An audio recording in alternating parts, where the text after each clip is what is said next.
உங்கள் கருத்தை தருக.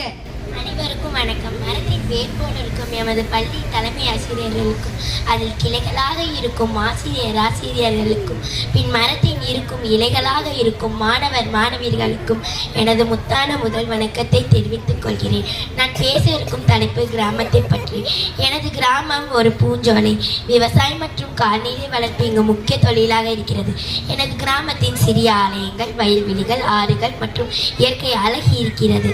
எனது கிராமம் எப்பொழுதும் தூய்மையாகவும் அமைதியாகவும் இருக்கும். பக்கத்து வீட்டிற்கும் பார்த்து பார்த்து சமைக்கும் உள்ளம் கொண்டது எமது கிராமம். அனைவரையும் மன்னன் தம்பியாக, அத்தை மாமனாக நினைத்து வாழ்வார்கள்.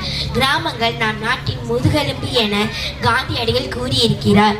ஏற்படுத்தணும் எந்த நோயும் தீண்டவில்லை என அம்மியும் மாட்டுக்களும் ஆடும் வரை சிசேரியல் தீண்டவில்லை. இயற்கை கருவறை இருந்து இடம்பெயர்ந்து எங்களை நகரத்திற்குள் இல்லை நரகத்திற்குள் தள்ளிவிடாதே என மிக பணிவுடன் கேட்டுக்கொள்கிறேன். நன்றி. இனிய பொங்கல் நல்வாழ்த்துக்கள்.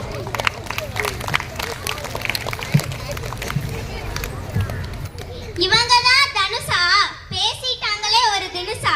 ஆஹா, இவங்களுக்கும் ஒரு பெரிய கைத்தறலை கொடுத்து விடலாமா?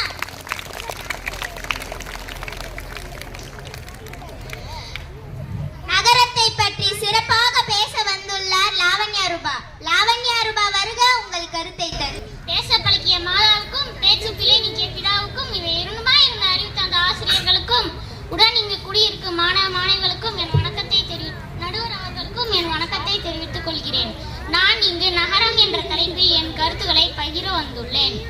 நடுவர் அவர்களே, நகரம்தான் சிறந்தது. ஏனென்றால் இங்கு எங்களுக்கு அனைத்தும் கிடைக்கிறது. உயர்தர மருத்துவம் கிடைக்கிறது, உயர்தர கல்வி